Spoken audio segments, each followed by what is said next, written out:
দিনহাটা সাহেবগঞ্জ বিদ্যুৎ দপ্তরে নিয়োগে অস্বচ্ছতার অভিযোগ তুলে ডেপুটেশন দিল আইএনটিটিউসি। অস্বচ্ছ প্রক্রিয়ায় নিয়োগ করা হচ্ছে দিনহাটার সাহেবগঞ্জ বিদ্যুৎ দপ্তরে। এই গুরুতর অভিযোগের সামনে এনে সোমবার দিনহাটা 1 নম্বর ব্লকের সাহেবগঞ্জ বিদ্যুৎ দপ্তরে ডেপুটেশন দিল তৃণমূলের শ্রমিক সংগঠন আইএনটিটিউসি।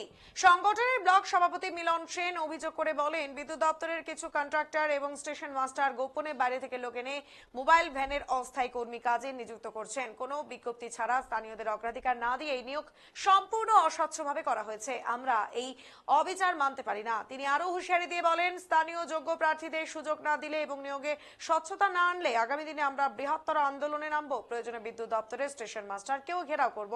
এই ডেপুটেশন কর্মসূচিতে উপস্থিত ছিলেন সাহেবগঞ্জ অঞ্চল সভাপতি ময়নাল শেখ, সংগঠনের নেতা সুরেন্দ্রনাথ বর্মন, মুজিবুর রহমান, মঞ্জিল মিয়া সহ একাধিক কর্মী সমর্থক।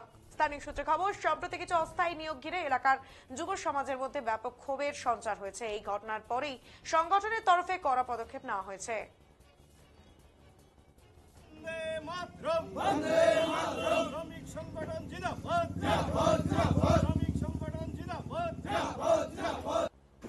স্বচ্ছভাবে স্থানীয় লোক স্বচ্ছভাবে যোগ্যতার ভিত্তিতে তারা কাজ করে। এবার অবৈধভাবে কোথা থেকে কিভাবে লোক নিয়ে বাইরের থেকে এসে কাজ করবে, এটা তো হতে পারে না। এলাকায় অনেক ছেলে আছে যারা বেকার করে আছে, যারা যোগ্যতা আছে তারা কাজ করে থাকে, তাদেরকে বাদ দিয়ে আজকে কন্ট্রাক্টর বাইরের থেকে লোক নিয়ে এসে এখানে কাজ করবে, এটা আমরা হতে পারি।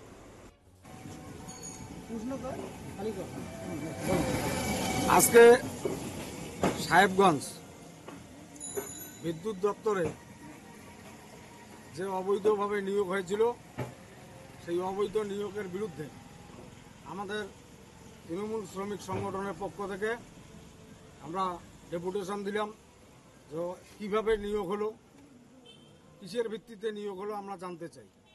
আমাদের দাবি স্বচ্ছভাবে স্থানীয় যোগ্যতার ভিত্তিতে নিয়োগ করতে হবে। কন্ট্রাক্টর এবং স্টেশন মাস্টার যোগসাজ করে এটা বাইরের থেকে লোক নিয়ে এসে এখানে কাজ করবে, এটা আমরা হতে দেব না। এটা যদি স্বচ্ছতার ভিত্তিতে নিয়োগ না হয়, এরপরে আমরা বৃহত্তর আন্দোলন করব।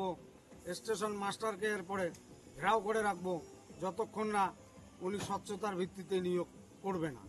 বন্দে মাতরম, বন্দে মাতরম, শ্রমিক সংগঠন জিন্দাবাদ।